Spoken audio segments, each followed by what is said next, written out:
मनाली जी, हरियाणा से। महाराज जी राधे राधे। महाराज जी, विपरीत परिस्थितियों और विपदा में मन को ये विश्वास कैसे दिलाएं कि प्रभु हमारे साथ हैं। इस मुश्किल समय में मेरा प्रभु की तरफ रुझाव और बढ़ गया है और कृष्ण में जीवन भी है। पर हाँ, अगर सुख में भगवान का स्मरण करने का अभ्यास किया है तो दुख में बहुत गाढ़ चिंतन भगवान का होने लगेगा। और सुख दुख बाहरी परिस्थिति है, उसे हम अंदर स्वीकार न करें, अंदर की स्वीकृति से हम परास्त हो जाते हैं। ये बाहर आता है, ये भी बाहर ही है, ये शरीर भी मैं नहीं हूँ, जो मेरा स्वरूप है। नैनम छिन्नन्ति शस्त्राणि नैनम दहति पावका न चैनम क्लेदयन्त्यापो न शोषयति मारुता।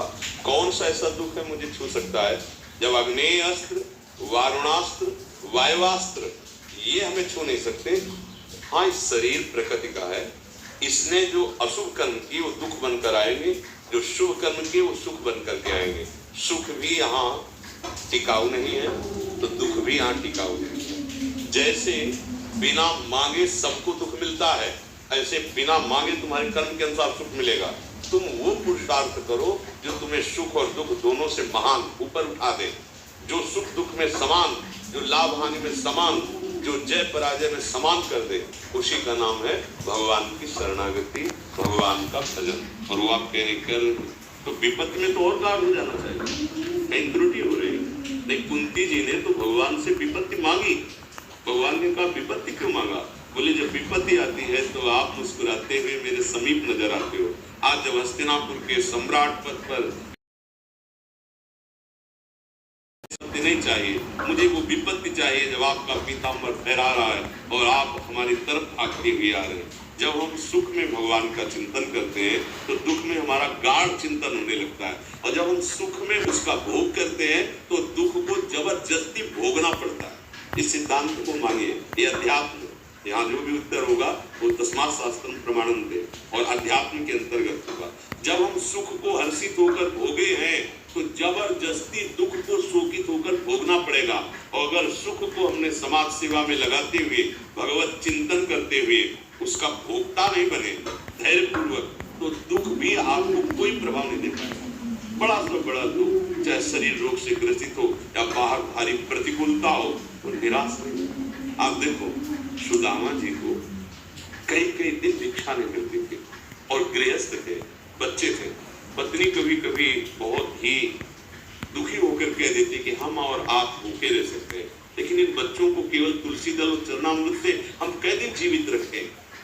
सुदामा जी बिल्कुल विक्षेप नहीं धारण करते, कहते थे मेरे श्री कृष्ण जैसे गजब है, मतलब हद है। भगवान की भक्ति की सहनशीलता की चरम सीमा। उनका जैसे श्री कृष्ण रख रहे हैं तो हमारे ऊपर बहुत कृपा कर रहे हैं। दोष दर्शन नहीं किया कि मैं अनन्य होकर उनका भजन करता हूँ, मुझे भिक्षा भी नहीं मिलती, चलो मुझे न मिले, मेरे बच्चे भूखे हैं। तो देखो, जब ये यहाँ ये सोच रहे हैं तो ये काम हम प्रपंचते ताश भजाम, वहाँ भगवान को जब रुक्मिणी जी ने वो सामने अर्पित किया तो भगवान ऐसे कवल लिए रुक गए, उदास हो गए। रुक्मिणी जी ने बराबर भगवान के मनोभाव को पकड़ा है, वो पकड़ गए। उन्होंने कहा जरूर किसी महाभागवत के जीवन में कष्ट है, नहीं ये स्थिति भगवान की मैंने जब जब देखी तो किसी भक्त को कष्ट, उनका प्रभु किस भक्त को ऐसा कष्ट है कि आप कवल नहीं पा रहे? बोले हमारा एक मित्र है सुदामा, कई दिन हो गए भिक्षा नहीं मिली, और वो इतना निष्ठावान है कि ना मुझसे प्रार्थना कर रहा है और न वो दुख का अनुभव कर रहा है, वो राजी इसमें, अब मुझसे रहा नहीं जा रहा। बोले प्रभु मैं आपकी दासी हूँ और वो ऐसी गरीबी से रहे, आप अभी तक क्यों नहीं बोले? बोले उसके अंदर कामना नहीं है। जब तक मेरे भक्त के हृदय में कामना नहीं होती, मैं झूठा माया का संसार का ये सुख नहीं देता हूँ। पर उसका परिवार है, उसकी पत्नी है, वो चाह कर रहे हैं। अगर सुदामा के अंदर चाह हो जाए तो मैं अभी त्रिभुवन की राज लक्ष्मी दे दूं, पर उसके अंदर चाह मैं पैदा नहीं कर सकता, मैं नहीं पैदा कर। देख लो, भक्त के हृदय से भगवान कह रहे मैं चाह नहीं पैदा कर सकता। तो रुक्मिणी जी ने कहा प्रभु मैं महालक्ष्मी हूँ, अगर आप चाह पैदा करना चाहते हैं तो मुझे एक उपाय, उनकी पत्नी के हृदय में चाह हो सकती है, आप जाओ उनकी पत्नी के हृदय में चाह। भगवान गए, साधु वेश में का भिक्षाम दे। गृहस्थ धर्म में यदि कोई भिक्षुक आया है, भले आप न दे सके पर मृदु संभाषण करना चाहिए। जी क्या चाहिए?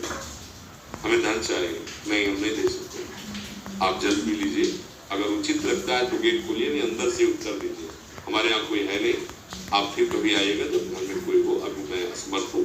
पर Whatever your thing is, we've got the right domain for you. निकली वो भी और कहा कि मैं ऐसे बालक का जन्म दिया है कि हम आपको कुछ दे नहीं सकते। भगवान ने कहा 13 दिन 15 दिन में पवित्र हो जाते हैं, 15 दिन बाद आ जाऊंगा। तो उनका नहीं, हम आपको बताया, हमने ऐसे बालक का जन्म दिया है जो कभी हम आपको कुछ नहीं दे सकती। बोले ऐसा कौन सा बालक? बोले दरिद्रता। मैं दरिद्र, ना घर में कुछ है, ना हमारे पति के पास कुछ है। तो कैसी बात तुम करते हो? जिनके द्वारिकाधीश मित्र है, सखा है, वो दरिद्र ऐसा कैसे हो सकता है? एक बार अपने पति से कहो ना द्वारिकाधीश के पास जाए। अब वो जी सुदामा जी इच्छा करके उनकी पत्नी ने कहा, सुना है आपके मित्र द्वारिकाधीश है? बोले हाँ है। बोले आप जाइए, वो कुछ दे देंगे। बोले कभी नहीं जाऊंगा। इस भाव से क्यों मुझे दे दे, मैं क्यों जाऊं? मुझे जैसे रख रहे मैं आनंद में हूँ। बोले दर्शन करने तो जा सकते हो। उन्होंने सोचा अगर जाएंगे इनकी हालत को देखेंगे, जरूर हाँ दर्शन करने जा सकते हो। अब मित्र के पास, गुरु के पास, इष्ट के पास कुछ पत्रम पुष्पम फलम, उनका अपने बहुत दिनों के बाद प्यार प्राण प्यारे मित्र के पास जा रहे, कुछ तो होना चाहिए। यहाँ जब अपने नहीं है तो उनको क्या ले जाऊं? उनका अगर यही बात है ले जाना है तो मैं प्रयास करती हूँ। वो अपनी एक सखी के पास गई, वो भी जो चावल के आगे टूटे हुए होते हैं ना, वो दिए 4 मुट्ठी, तो एक फटे से कपड़े में बांध कर पाए। अब जरा देखिए भक्ति की महिमा, इतने पर भी वो विचलित नहीं है। पूरी तो बहुत विस्तृत कथा है। वहां जब द्वारपालों के समीप पहुंचते तो द्वारपालों ने देखा फटा कपड़ा, किसी तरह अंग ढके हुए, हड्डी हड्डी शरीर में, और वो कह रहे कृष्ण से जाके कह दो कि तुम्हारे मित्र आए हैं मिलने के लिए। तो देख रहे ये कैसे कहीं मित्र में थोड़ी तो समानता होनी चाहिए, न इनके वस्त्र सही है, न इनका शरीर इस कोटि का कृष्ण, ये भगवान के मित्र हो सकते हैं। द्वारपालों बोले एक बार मेरी प्रार्थना तुम जाकर कहो कि सुदामा नाम का कोई ब्राह्मण आया आपसे मिलने के लिए। चलो भगवान से कहते, जी ही कहा प्रभु कोई सुदामा मिल, तो भगवान रुक्मिणी जी के पलंग पे विराजमान थे। रुक्मिणी जी वायु कर रही थी, पंखा से कूद पड़े, अश्रु प्रवाह करते हुए दौड़े, और जो सुदामा जी से मिले जाके ना, वो सब देखकर आश्चर्यचकित हो गए कि भगवान शंकर और ब्रह्मा जी मिलने आते हैं तो कुछ क्षण विलंब होता है, लेकिन भगवान अविलंब भागते हुए है। ऐसा भगवान सुदामा उनके चरण पखारे। देखो हमारे भगवान की करुणा। और फिर बाद में सबके सामने का कुछ लाए हो, भला इतने महान प्रभु जहाँ इतना वैभव, अब वो कैसे देते बने? भगवान ने कहा वो पहले भूल की थी, अब फिर भूल कर रहे हो। और ऐसे पकड़ के उठाया, फटे कपड़े में टूटे हुए चावल का आगे का तिनका भगवान ने ऐसे ले, तो भगवान का रोम रोम पुलकित हो रहा है। और भगवान कह रहे आज तक मैंने ऐसा स्वादिष्ट कभी पदार्थ नहीं पाया। बोलो क्या उसमें स्वाद? जैसे ही भगवान ने पाया ना, भगवान पुलकित हो रहे। किस बात को? भक्ति को, भाव को देख करके। और भगवान ने जैसी द्वारिकापुरी वैसी सुदामापुरी की रचना कर।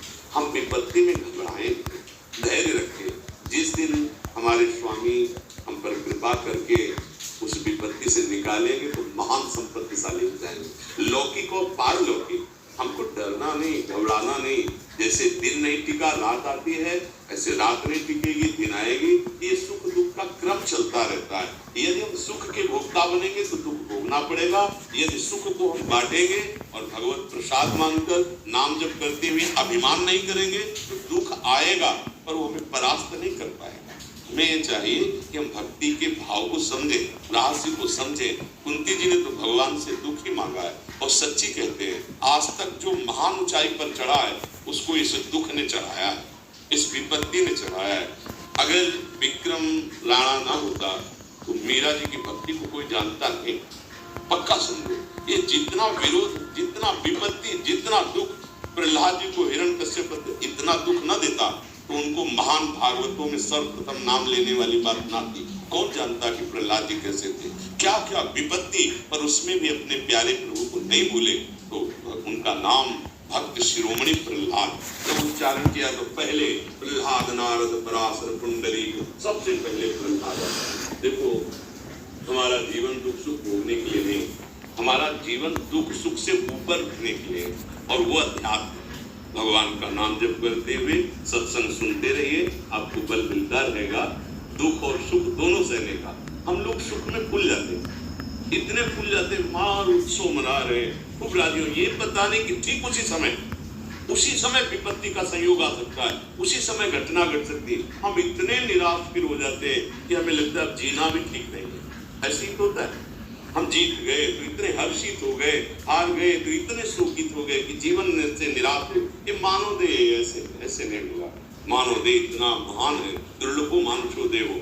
हम धैर्य पूर्वक सुख में भूले नहीं और दुख में ऐसे शोकित न हो जाए कि जीवन निरर्थक। आज दुख हम रौंदेंगे इसे दुख को, और आगे फिर बढ़ेंगे, आगे हम फिर विजय प्राप्त करेंगे। एक बार हार गए तो क्या हुआ, आज में विपत्ति है तो क्या हुआ, हम जीतेंगे। ये भगवत अंश हो, आप भगवान का आश्रय, ये दुख कुछ नहीं कर सकता। हर स्थिति में विजयश्री मिलती है। हमको पराजय भी विजय का सूचक बनेगी। हमसे त्रुटि कहाँ हुई, कौन सी कमजोरी अभ्यास में हुई कि मैं हार गया, आगे बढ़ूंगा, ऐसे चला जाता है। कभी निराश मत हो, एक दिन सबकी मृत्यु होनी है। हम इस जन्म को ऐसा बनावे कि मृत्यु का भी दुख हमें, देखो वो तो थोड़ी सी बात में चला जाता है। थोड़े से भोगों में रति होने वाले मरने के लिए तैयार है, थोड़े से। अगर कहीं राष्ट्रभक्ति, तो आप देख लीजिए हमारे भारत के ऐसे प्रेमी जन ने बंदे मातरम और फांसी का बंदा डाल दिया। छोटे छोटे बालक नव किशोर चुने जा रहे हैं दीवार पे, और विधर्मी कह रहे स्वीकार करो, मेरी बात स्वीकार करो, पूरे चुन दिए जाते हैं। लेकिन ना अपनी देश निष्ठा न धर्म निष्ठा। क्या है हम लोग, क्या है प्राणों का बलिदान कर रहे हैं। हम इतना प्राणों से प्यार कर रहे हैं, सुख में हर्षित हो गए, दुख में दुखित हो गए। सुख आया तो बड़ी कृपा भगवान, दुख आया तो कोसने लगे भगवान को। नहीं, थोड़ा सोचें, थोड़ा सत्संग सुनकर विवेक जागृत करें और ऐसे बलवान बने कि ये दुख सुख हमें परास्त न कर पाए। भगवान गीता जी में यही सिखा रहे हैं, सुख दुखे समय कृत्वा लाभा लाभो जया जयो। तुम सुख दुख में समान बनो, तुम लाभ हानि में समान बनो, तुम जय पराजय में समान बनो। समझ पा रहे? यदि आप नाम जप करेंगे, भगवद आश्रित है, तो भगवान की कृपा से ऐसा फल आएगा कि यहाँ दुख मिलता है, सबको मिलता है। हम कह रहे भगवान अवतार लेते, उनके भी जीवन में आया। दिया सुबह राज तिलक होना सरकार का, अयोध्या नरेश चक्रवर्ती सम्राट पद पे, और रात्रि में ही वनवास निर्धारित हो गया। तापस वेश विशेष उदासी 14 वर्ष राम वनवासी। नंगे पैर भगवान, जहां राज सिंहासन मिलना था वहां वनवास मिल गया। लेकिन भगवान की मुस्कुराहट में कोई फर्क नहीं। तो हम उन्हीं के बच्चे हैं, हम उन्हीं के अंश हैं। हमको भी ऐसा ही सीखना पड़ेगा। जहां भगवान स्वयं अवतरित हो रहे, वहां वसुदेव देव की कंस के कड़े पहरे के अंदर कारागार में बंद है, और वहां अवतार हो रहा है जगत से मुक्त करने वाले गोविंद का अवतार हो रहा है। देखो, जब भगवान भी अवतरित हुए तो दुख सुख का क्रम देखो। तो हम तो जीव हैं, हम तो उनके अंश हैं, तो हमको सहना है। सह करके हमको ऐसी ऊंचाई पर पहुंचना है जहां दुख सुख दोनों मिट जाए।